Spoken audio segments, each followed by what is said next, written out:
Hi ನಮಸ್ತೆ ಎಲ್ರಿಗೂ. ಎಲ್ಲರೂ ಹೇಗಿದ್ದೀರಾ? ನಾನು ಚೆನ್ನಾಗಿದ್ದೀನಿ, ನೀವು ಚೆನ್ನಾಗಿದ್ದೀರಿ ಅಂತ ಭಾವಿಸ್ತಾ ಇವತ್ತಿನ ಬ್ಲಾಗು ನಮ್ಮ ತಾತನ 9ನೇ ದಿನದ ಕಾರ್ಯಕ್ರಮ. ಆ್ಯಕ್ಚುಲಿ ಇದೆಲ್ಲ ವೀಡಿಯೋ ಮಾಡೋಕ್ಕೆ ಮನಸ್ಸಿರಲಿಲ್ಲ, ಆದರೂ ಇರಲಿ, ನನ್ನ ಯೂಟ್ಯೂಬಲ್ಲಿ ಯಾವಾಗಾದರೂ ನೋಡೋಕ್ಕಿರುತ್ತೆ ಅನ್ನೋ ಒಂದು ನೆನಪಿಗೋಸ್ಕರ ನಾನು ಇವತ್ತು ವೀಡಿಯೋ ಮಾಡ್ತಾಯಿದ್ದೀನಿ. ನೋಡ್ತಾ ಇರ್ಬೋದು, ಪೂಜೆಗೆಲ್ಲ ರೆಡಿ ಮಾಡ್ತಾಯಿದ್ದಾರೆ ಅಮ್ಮ ಮತ್ತು ಚಿಕ್ಕಮ್ಮನವರು. ಇಲ್ಲಿ ಹೊರಗಡೆ ಅಡುಗೆ ಎಲ್ಲ ಮಾಡಿಸಿದ್ರು. ಅದಕ್ಕೆ ಅತ್ತೆಯವರು, ಅಣ್ಣವರು, ಅಕ್ಕನವರೆಲ್ಲರೂ ಅಡುಗೆಗೋಸ್ಕರ ಪ್ರಿಪರೇಷನ್ ಮಾಡ್ತಾಯಿದ್ರು. ಈಗ ಬಂದ್ರಲ್ಲ, ಇವರನ್ನು ದಾಸರು ಅಂತ ಕರೀತಾರೆ. ಇವರು ಬಂದು ಪೂಜೆ ಮಾಡಿಕೊಡ್ತಾರೆ 9ನೇ ದಿನದ ಕಾರ್ಯಕ್ರಮಕ್ಕೆ. ಅವ್ರು ಬಂದರು, ಈಗ ಅವರನ್ನು ಮನೆ ಕರ್ಕೊಂಡ್ರು. ನೆಕ್ಸ್ಟು ಇದಾದಮೇಲೆ ಗಂಗೆ ಪೂಜೆ ಮಾಡಲಿಕ್ಕೆ ಅಂತ ಬೋರಿದೆ ಮನೆ ಹತ್ರ, ಅಲ್ಲಿಗೆ ಹೋಗಿ ಪೂಜೆ ಮಾಡ್ಕೊಂಡು ಬರ್ತಾರೆ. ಹೋಗ್ತಾ ಇದ್ದಾರೆ ಎಲ್ಲರೂ. ಮೊದಲು ಅವ್ರು ಹೋಗ್ತಾ ಇದ್ದಾರೆ. ಅದಾದಮೇಲೆ ನಮ್ಮ ಚಿಕ್ಕಮ್ಮ ಕಳಸ ಎಲ್ಲ ತೊಗೊಂಡಿದ್ದಾರೆ, ತಾತನ ಫೋಟೋ ಎಲ್ಲ ತೊಗೊಂಡು ಹೋಗ್ತಾ ಇದ್ದಾರೆ. ಎಲ್ಲರೂ ಮನೆಯಲ್ಲೆಲ್ಲರೂ ಹೋಗಿ ಅಲ್ಲಿ ಪೂಜೆ ಮಾಡ್ಕೊಂಡು ಬರ್ತಾರೆ. ನೋಡ್ತಾ ಇರ್ಬೋದು, ಅಣ್ಣವರು, ಇವರು ನಮ್ಮ ಚಿಕ್ಕಪ್ಪ, ಅತ್ತಿಗೆ ಎಲ್ಲರೂ ಹೋಗ್ತಾ ಇದ್ದಾರೆ. ಪೂಜೆಗೆ ಬೇಕಾಗಿರೋ ಸಾಮಾನುಗಳೆಲ್ಲ ತೊಗೊಂಡು ಹೋಗ್ತಾ ಇದ್ದಾರೆ. ಅಮ್ಮ, ಚಿಕ್ಕಮ್ಮ ಎಲ್ಲರೂ ಹೋಗ್ತಾ ಇದ್ದಾರೆ. ನೋಡ್ತಾ ಇದ್ದೀರಲ್ಲ, ಎಲ್ಲರೂ ಮನೆಯವರೇ.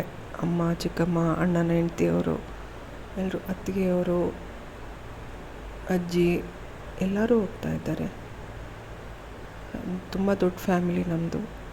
ಸೊ ಈಗ ಅಲ್ಲಿಗೆ ಹೋಗಿದ್ದಾರೆ, ಗಂಗೆ ಸ್ಥಳಕ್ಕೆ ಹೋಗಿದ್ದಾರೆ. ಅಲ್ಲಿ ಫೋಟೋ ಎಲ್ಲ ಇಟ್ಟು ಪೂಜೆ ಮಾಡ್ತಾ ಇದ್ದಾರೆ.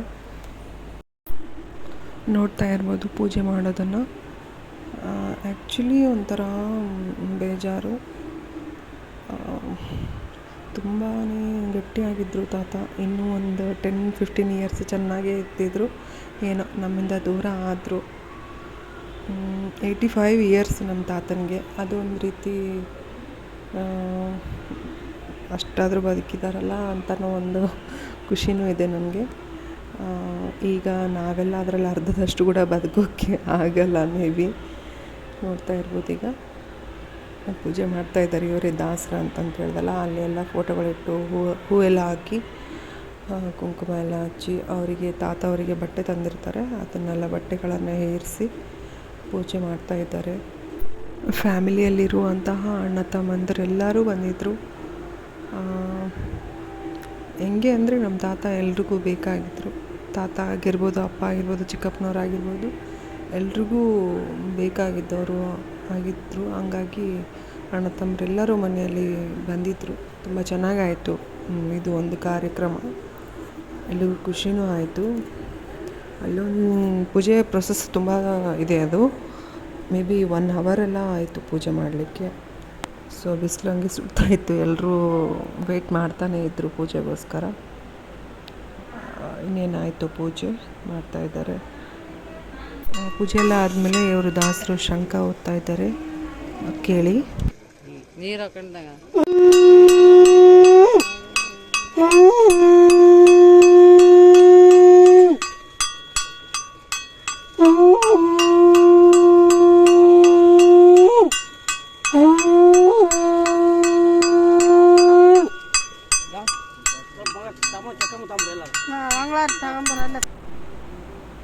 ಆಯಿತು. ಎಲ್ಲ ಪೂಜೆ ಆದಮೇಲೆ ನಾನು ಮನೆ ಕಡೆ ಬಂದೆ. ಮನೆಯಿಂದನೇ ಅಲ್ಲೇ ಮನೆ ಪಕ್ಕನೇ ನಮ್ಮದು ಬೋರ್ ಇದೆ, ಅಲ್ಲೇ ಪೂಜೆ ಮಾಡಿದ್ದು. ಅಲ್ಲಿಂದನೇ ವೀಡಿಯೋ ಮಾಡ್ತಾಯಿದ್ದೆ. ಆ್ಯಕ್ಚುಲಿ ಮನೆಯಲ್ಲಿ ಈ ಕಾರ್ಯಕ್ರಮಕ್ಕೆ ಹೋಗೋರು ಬರೀ ಕೈಲಿ ಹೋಗಲ್ಲ. ನಮ್ಮ ಚಿಕ್ಕಪ್ಪ ಏನು ಋಣ ಕೊಟ್ಟಿರ್ತಾರಲ್ಲ, ಅವ್ರಿಗೆ ಬಟ್ಟೆ ತೊಗೊಂಡೋಗಿರ್ತಾರೆ, ಕೆಲವೊಬ್ಬರು ಟವಲ್ ತೊಗೊಂಡೋಗಿರ್ತಾರೆ. ಸೊ ಅವೆಲ್ಲ ತೊಗೊಂಡು ಬಂದವರು ಅಲ್ಲೆಲ್ಲ ನಿಂತ್ಕೊಂಡಿದ್ವಿ ಅವರಿಗೆ ಕೊಡಲಿಕ್ಕೆ. ಸೊ ಮನೆಗೆ ಬಂದರು. ಈಗ ಮನೆಗೆ ಬಂದು ಹೋಗ್ತಾ ಇದ್ದಾರೆ ಮನೆಯೊಳಗೆ. ಎಲ್ಲರೂ ಪೂಜೆ ಮುಗಿಸ್ಕೊಂಡು ಬಂದು ಮನೆಯೊಳಗೆ ಹೋಗ್ತಾ ಇದ್ದಾರೆ. ಎಲ್ಲರೂ ದಾಸರು ಶಂಖನ ಊದ್ಕೊಂಡು ಮನೆಗೆ ಹೋಗ್ತಾರೆ. ಸೊ ಇವರೆಲ್ಲ ಅಂದರೆ ಆ ಮನೆಯ ಸೊಸೆರು, ಮಕ್ಕಳು, ಹೆಣ್ಮಕ್ಳಿಲ್ಲ, ಸೊಸೆ ಅಂದರು, ಮತ್ತು ಮಕ್ಕಳೆಲ್ಲ ಅದಕ್ಕೇನು ಸಂಬಂಧಪಟ್ಟಿದ್ದೆಲ್ಲ ತೊಗೊಂಡು ಮನೆ ಒಳಗೆ ಹೋದರು. ನೋಡ್ತಾ ಇರ್ಬೋದು, ಅದು ಪೂಜೆ ಮುಗಿಸ್ಕೊಂಡು ಬಂದು ಎಲ್ರಿಗೂ ಊಟಕ್ಕೆ ಕೊಡ್ತಾ ಇದ್ದಾರೆ. We miss you so much ತಾತ. ಈ ಮೂಲಕ ನಾನು ತಾತನಲ್ಲಿ ಕೇಳ್ಕೊಳ್ಳೋದೇನೆಂದರೆ, ಆದಷ್ಟು ಬೇಗ ಯಾರ ಹೊಟ್ಟೆಲಾದರೂ ಹುಟ್ಟಿ ಬಾ. I miss you so much ತಾತ. We love you so much. Thank you.